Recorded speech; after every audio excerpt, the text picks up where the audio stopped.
Continuamos en Noticias Globovisión Economía. A esta hora está con nosotros José Rivero, él es secretario general de ASI Venezuela y está con nosotros la tarde de hoy para revisar los temas que tienen que ver con el 1 de mayo, las esperanzas que tenían los trabajadores respecto a lo que es la necesidad de mejorar el nivel de remuneración que tienen los venezolanos, pero además el tema de Venezuela ante la Organización Internacional del Trabajo. Buenas tardes, bienvenido.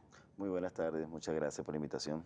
Bien, en cuanto a lo que es la materia laboral en el país, ¿qué ha identificado ASI Venezuela respecto a lo que es la necesidad de una remuneración digna para el trabajador venezolano que perdió las posibilidades de una calidad de vida y de un salario o un ingreso oficial que sea por las vías del trabajo formal que pueda cubrir con las necesidades de una canasta alimentaria, pero más allá de eso, de las necesidades de recreación, de ahorro, de sustento y de futuro que espera cualquier trabajador? En primer caso, nuestra Central de Trabajadores de ASI Venezuela ha analizado recientemente en nuestro Consejo Sindical Nacional la situación de precariedad del salario. Sabemos cuál es el problema, ahora aportamos la solución.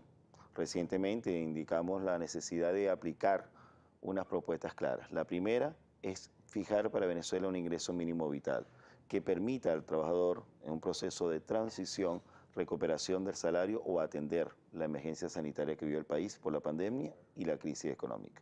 Posterior a ello, hay una propuesta de reformas legislativas que van desde la ley de tierra hasta la ley de hidrocarburos y diversas leyes, entre ellas la ley orgánica del trabajo, para apertura del aparato productivo. No podemos hablar sin salario, no tenemos un aparato productivo que funcione y que realmente genere ingresos al país.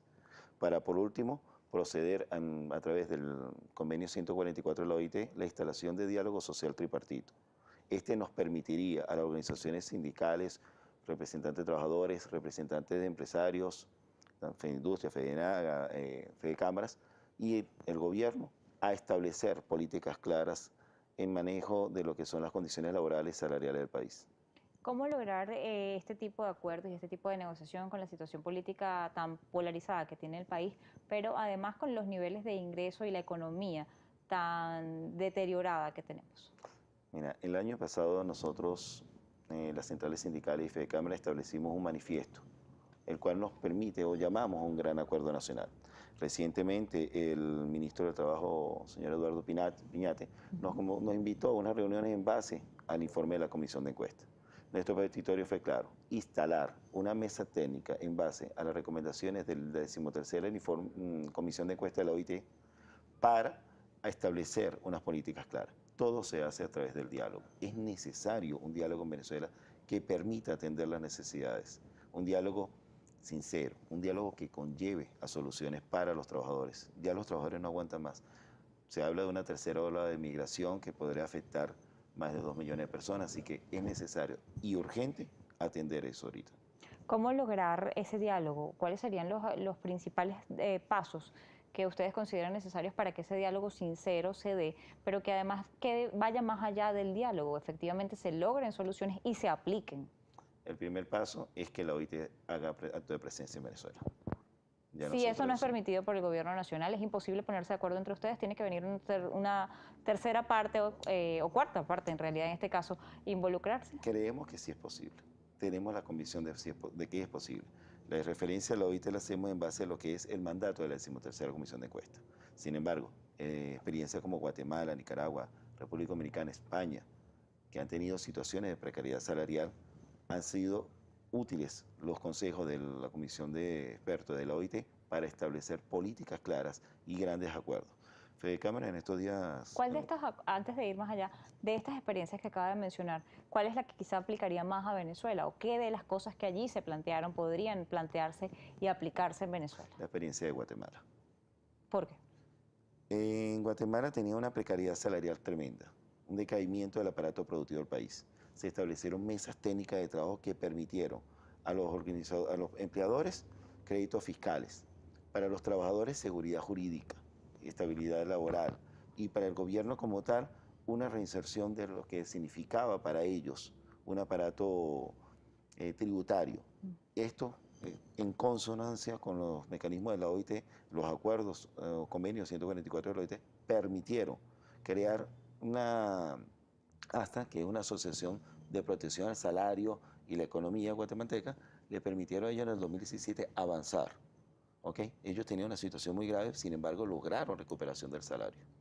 Ahora, en medio de esta situación, Venezuela tiene una situación complicada, pero además en materia económica tiene algo adicional que quizá en ese momento no tenía Guatemala y es sanciones. Sanciones del Sí. gobierno americano que limitan cualquier tipo de venta de nuestro principal productor de divisas en el país, que es el petróleo. Uno de los puntos principales que nosotros lo hemos dicho dentro de la Central de Trabajadores y Venezuela.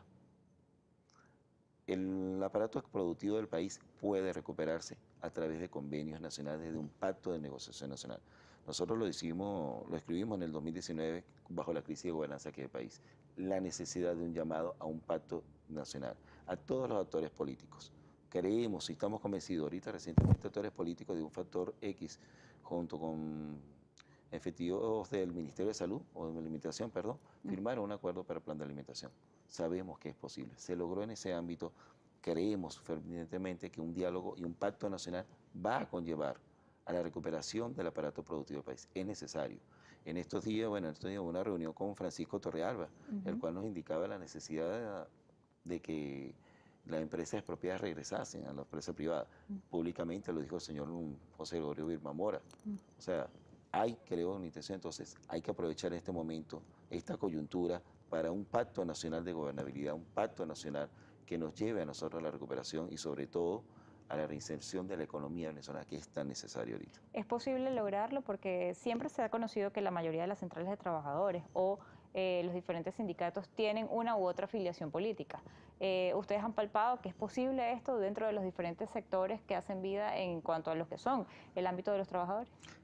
Estoy convencido de que las centrales de trabajadores en Venezuela estamos aprendiendo la lección. Aprendiendo de que los sindicatos son de los trabajadores y no de los partidos, ni de los gobiernos, ni de la empresa privada. Es nuestro concepto. Dentro de la organización sindical, así en Venezuela, hay un pluripartidismo completo. De cualquier partido político, de cualquier raza, credo, religión, compañeros LGTBIQ, todos sumamos en positivo. Creemos en una Venezuela donde insertamos a todos los sectores. ¿Es posible, dentro de todo lo que ha estado pasando en Venezuela, lograr recuperar el salario? Para ustedes, ¿qué implicaría recuperar el salario? ¿Cuál sería ese ideal que necesita Venezuela para que el trabajador sienta que es valioso formarse, que es importante la jerarquía, que es importante el ir avanzando en posiciones dentro de una industria, el crear planes de carrera en el país? Lo primero que tenemos que tener claro es el aparato productivo del país. Hablar de una cifra sería mentirnos. Hay que reaperturar el aparato productivo del país. La cifra nos indica que más del 60-70% de la empresa privada está caída.